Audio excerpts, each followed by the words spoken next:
बिस्मिल्लाहिर्रहमानिर्रहीम। Today our topic is Coulomb law. कल हमने कूलम लॉ को स्टेट भी किया था, इसको ड्राउट भी किया था। इसका जो मैथमेटिकल एक्सप्रेशन है आखिर तक हम ये प्रूफ करके लाए थे कि जो हमारे पास कूलम फोर्स है this will be equal to 1 divide by 4 pi epsilon not Q1 Q2 divide by r का स्क्वायर। और फिर हमने कहा था कि अगर इसका वेक्टर फॉर्म हम डिराइव करना चाहें तो ये हमारे पास यूनिट वेक्टर r हम लगाएंगे, where unit vector r represent the direction of electrostatic force. या हम कूलम फोर्स की भी बात करते हैं कि ये कूलम फोर्स और इलेक्ट्रोस्टैटिक फोर्स की डायरेक्शन के बारे में हमें बताना है। आज हम पढ़ेंगे कि show that when an insulating medium is exerted between two charges, अगर हम दो स्टेशनरी चार्जेस के दरमियान एक इंसुलेटिंग मीडियम रखते हैं तो इसकी वजह से जो कूलम फोर्स है या इलेक्ट्रोस्टैटिक फोर्स है this will B reduces. For example पहले हमारे पास था कि ये हमारे पास एक चार्ज Q1 था, दूसरा हमारे पास यहाँ पे Q2 था, इसके दरमियान जो डिस्टेंस था वो R था। हमने कहा था कि इन दो चार्जेस के दरमियान अगर फ्री स्पेस है यानी हमने इसको वैक्यूम में रखा हुआ है तो इसके लिए हमारे पास फार्मूला था कि F is equal to 1 divide by 4 pi epsilon not Q1 Q2 divide by R का स्क्वायर।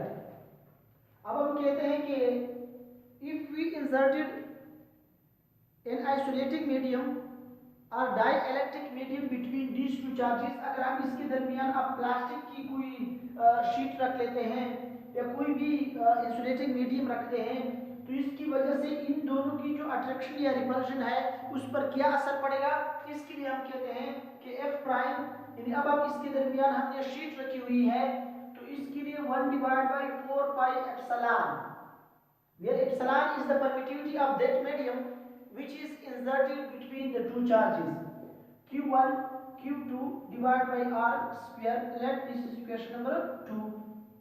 epsilon क्या है? epsilon is the permittivity of that medium है which is inserted between the two charges और हमारे पास बराबर है epsilon is equal to epsilon naught epsilon R। epsilon naught तो हमारे पास permittivity of the free space था, epsilon r is relative permittivity यानी जो हमने मीडियम इंसर्ट की है उसका फ्री स्पेस के लिहाज से उसकी परमिटिविटी कितनी है, इसको हम रिलेटिव परमिटिविटी कहते हैं और ये relative permittivity always greater than 1 होती है। अगर हम यहाँ पे एप्सिलॉन की वैल्यू पुट कर लें तो हमारे पास 1 divide by 4 pi epsilon not epsilon r Q1 Q2 divide by r का स्क्वायर, या हम लिख सकते हैं कि 1 divide by 4 pi epsilon not Q1 Q2 divide by R का square into 1 over epsilon R। ये अगर हम देख लें ये F के बराबर है तो F is equal to F prime into यहाँ पे इसके नीचे जो है वो एप्सिलॉन R भी आ रहा है, एप्सिलॉन R को यहाँ पे ले आए तो हमारे पास आ जाएगा कि F prime will be F prime divide by multiply by epsilon R into is equal to F। अब हमारे पास एप्सिलॉन r की जो वैल्यू है epsilon r will be always greater than 1, इसकी वैल्यू ऑलवेज ग्रेटर देन 1 होती है। आपने इसको इस साइड को लेफ्ट हैंड साइड को ग्रेटर देन 1 से मल्टीप्लाई किया है तब इसके बराबर है, अकेले में तो ये वाला कम होगा, यानी हम ये भी कह सकते हैं कि f prime will be smaller than f। कैसे? फॉर एग्जांपल हमारे पास है कि 2 * 5 = 10, इस 5 को हमने ग्रेटर देन 1 से मल्टीप्लाई किया है तब इसके बराबर है, अकेले में 5 जो है वो 10 से कम है यानी 5 इज स्मॉलर देन 10। बिल्कुल इसी तरह हमने इस f प्राइम को ग्रेटर देन 1 से मल्टीप्लाई किया है तब इसके बराबर है, अकेले में f जो है f प्राइम जो है वो f से कम है। मींस इसका मतलब ये हुआ कि when an insulating medium is inserted between two stationary charges the coulomb force electrostatic force will be reduces, ये फोर्स जो है वो रिड्यूस हो जाएगा। Thank you.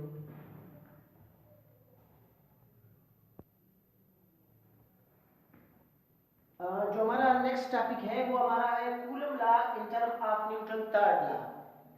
यानी हमारे पास जिस तरह के न्यूटन थर्ड लॉ में action and reaction will be always same in magnitude but opposite direction होते हैं, बिल्कुल इसी तरह जो Q1 Q2 पर फोर्स लगाएगा और Q2 जो है वो Q1 पे फोर्स लगाएगा, both will be same in magnitude but opposite direction.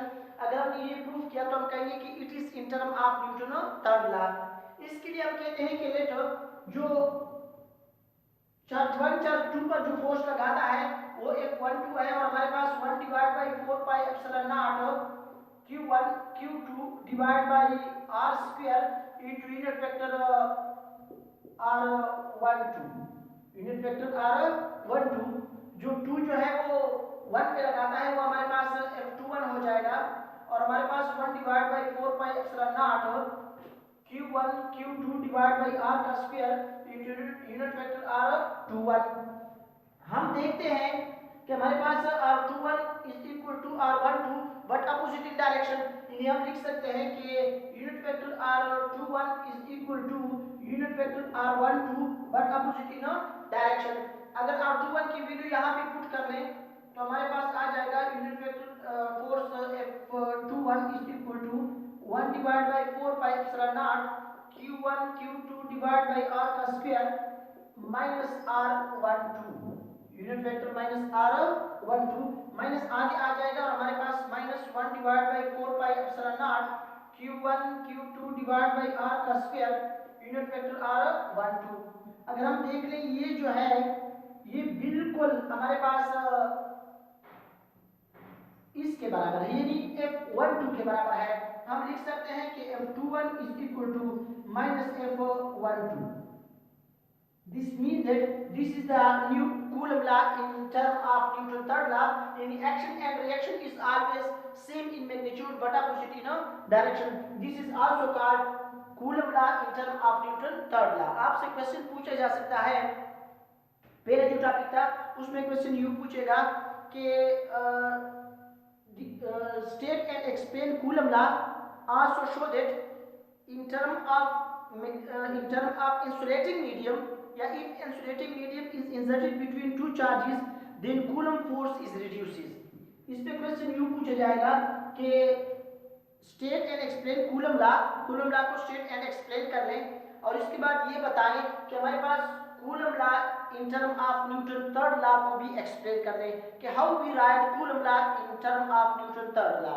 Thank you. If you have any question please write in comments.